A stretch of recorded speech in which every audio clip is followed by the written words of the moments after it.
When they first announced the New Horizons 3.0 update, like a lot of other people, I decided I was going to have a fresh start and create a brand new island. I started playing it on the 1st of January, and the update was scheduled for the 15th, so I pretty much had 2 weeks to get this new island ready. When I got there, I met my first two villagers, being Shari and Lyman. So this next letter should logically be the animal that I am the absolute closest to.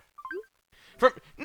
I got the basic stuff done you do on the first day, and we had a little island warming party, and ate some fruit that Tom had gone out and foraged. Tom Nook was a bit of a menace though. He didn't even tell us that there were giant tarantulas on the island. I struggled to think of a name for the island, so I went with Bing, which I know sounds stupid, but it's apparently a type of cherry which is the island's native fruit, so I thought it suited it. Of course, Tom Nook gave me the bill for this whole island getaway package, and I had to pay him 5,000 Nook miles, which is kinda crazy. Like, bro's got his own currency now. To unlock the hotel, which was a pretty major part of this update, I needed to get the island up and running. This meant that all of the weeds needed picking, the island needed decorating, and we also needed a lot more villagers to move in. By day 6, I was actually really excited to get new villagers, since Shari and Lyman decided to play a horrible trick on me. I spoke to Lyman, as he seemed deep in thought about something, and he gave me a portable radio, as apparently I'd been asking for one the other day, which, I mean, I hadn't. And I'm pretty sure we all got one when we moved in anyway. I left that conversation thinking, yeah, Lyman's just trying to offload his old rubbish on me,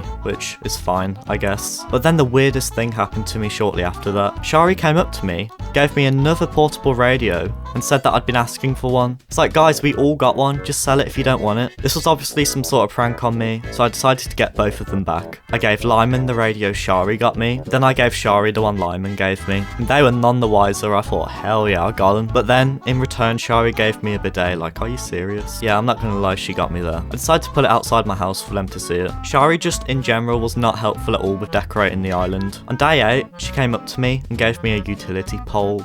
Like, Shari, why? I mean, it's not much to look at, is it? It's basically a pylon. Sick of seeing it. It's like a pylon to them, that. The utility pole did match my toilet and sink collection, to be fair. On day 11, Isabel moved onto the island and she was not impressed with it at all. I mean, can you blame her? Tom Nook was obsessed with the idea of KK Slider performing on the island, and she said that we needed a 3-star rating for that to happen. I didn't know how we were going to get that. I mean, the villagers have just given me tap for the last couple of days. And it didn't help that the island still looked deserted with all of the weeds around that I couldn't be asked to pick up. Hey! It's called a lawnmower. Other people have to live here too, you know. She advised that we also needed more villagers to move in. I had a few new ones, being Sprinkle, Lucy, and the legendary Cube. I made a campsite and hoped that someone would camp there and want to move in. I wasn't too picky about which villagers I had. I was fine with whoever wanted to move in. But when I saw Olaf camping, I did not want him at all. But after a chat with him, I found out that I was forced to have him move in. So yeah, well, at least I had another villager moving in, right? I then decided to spend my entire life savings of Nook Miles points on these mystery island tickets. These take me to a random island, and there's also a random villager on each one. Again, I wasn't too fussy about who appeared. I would have liked someone like Lucky or Biscuit, but they didn't end up appearing, so I decided to leave it to my last ticket to see who would be the lucky person to move on to my island. I had about 40 tickets or so, and on my final one, I found Whitney. I had her in my first New Leaf town, so it's pretty cool seeing her again. I invited her out to our lovely island, and now we had one more resident moving in. The new 3.0 update was scheduled to come out on the 15th,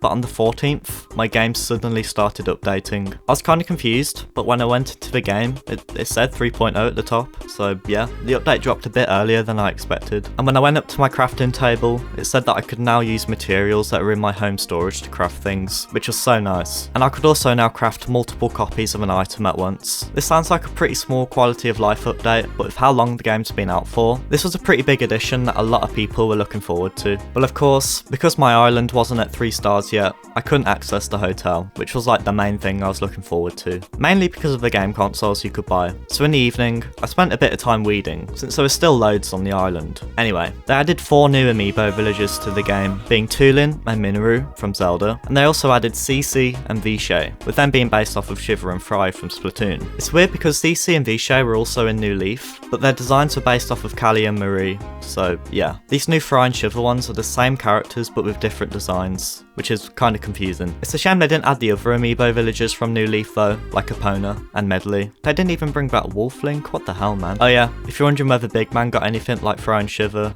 There's no other way to say this other than he's a bench now. Yeah, he turned himself into a bench. It was the funniest thing I'd ever. I scanned my Toolin amiibo, and to get him to move in, I had to make him 3 different items across 3 separate days. And I managed to get all of these new villagers to move in, which was pretty cool. It is a shame for Toolin though. He's one of those villagers that just does not stop talking about his muscles and his gains in any situation. The Switch 2 update for the game came out on time on the 15th. And after upgrading to it, I finally had the megaphone. That's £4.19 well spent in my opinion. Oh yeah, the 4K graphics and quicker loader times were cool as well, I guess. I also tried out decorating with the mouse controls, and while it worked fine, to be honest, I still prefer just pushing the furniture around myself. I'd ordered some of the brand new LEGO collab items, but the items I was most looking forward to were the Zelda ones. One of my favourite parts of New Leaf was buying the fortune cookies every day after dangerously shaking my 3DS around. I'll be doing this for the next hour. I always hoped and prayed that I would get part of the Link outfit or the Majora's Mask. And now, with this update, I could just buy them from the Nook Stop. I could only order 5 items per day though, which was kinda lame. But I did manage to order the whole Link outfit set in one go. They even had a Breath of the Wild set. The Guardian is also a great bit of new furniture. When you interact with it, it comes to life, which is kinda scary. I also really like the Goddess statue, since you can customise it to make it look like one of the ones in the different towns in Breath of the Wild. Another new villager that moved in was called Tom. So yeah, we now had 2 Toms living on the island. And this Tom has actually become one of my favourite villagers.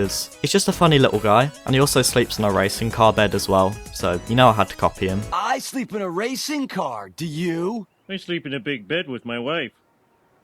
Oh. Anyway, at this point I was still trying to get a 3-star rating to unlock the hotel. Isabelle mentioned putting down some fences, so I just went crazy placing them down everywhere. Leaf was also here selling some of his products, so I bought loads of flower bushes from him and just put them all around my garden. I even decorated some of the higher levels of the island with a telescope and an outdoor bath. I was doing anything at this point for those 3 stars. The next day, a bridge was finally built that everyone on the island had contributed to. And now that people could cross this river without a risk of falling in it, I was really hoping that I'd achieve the 3-star rating. And after talking to Isabelle, she said that the island now had a 3-star rating and that KK Slider was coming to perform here. And the next day, he was here and the game's credits rolled. But I definitely wasn't done with the game just yet. I woke up the next day with a smile on my face thinking, yes, I've got the hotel. I rushed over to the pier and it was still being bloody built. So instead of going to the hotel, I spent the day doing a bit of construction myself, creating some stone paths around the island. Also, I finally convinced Minoru to move in, but I did have to pick someone to kick out. I'm sorry to any Olaf fans out there, but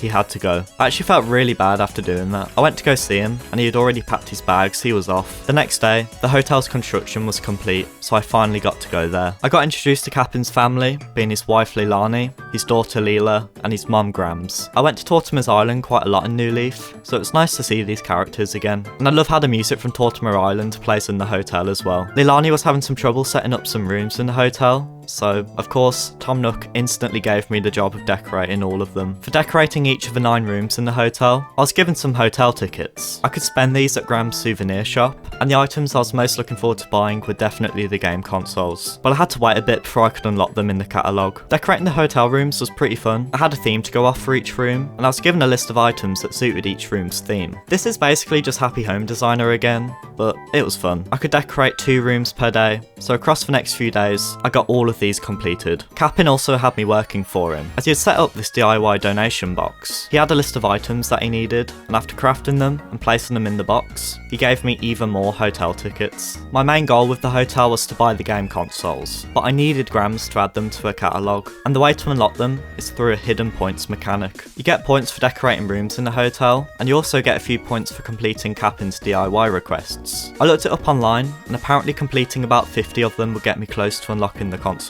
A lot of these were pretty simple items that I had the materials for, but I quickly found myself running out of things like sticks and pieces of wood, so I spent a bit of time chopping up some trees. The most difficult items he requested were definitely the shell ones, at least for me. There's only so many shells that would spawn at one time, and the items required very specific shells that I couldn't guarantee would be on the beach. I had enough trouble crafting 1 shell item for one of the campsite villagers, and now Capin wanted like 3 of them. I couldn't tell how many points I'd gathered towards unlocking the final hotel catalogue, and after completing 50 DIY requests, I still hadn't unlocked any of the consoles. I had a break from DIY requests, and instead focused on redecorating the VIP room in the hotel. The final room in the hotel was the VIP one, and once a day, I got some points for redecorating it from scratch. There were a lot more villagers on the island now that the hotel was up and running, and one of them was deep in thought about something, so I decided to have a chat with him. His name was Ed, and he said that he hadn't booked any accommodation, so I decided to be nice and treat him to the VIP room in the hotel. I made it all pirate themed, and he seemed to really like it. I kept completing more and more of Capin's DIY requests, and on the 28th of January, I spoke to Grams, and she said that she could now sell me some of Capin's rare finds. And of course, these were the consoles, as well as a few other interesting bits, like the old toys Nintendo used to make.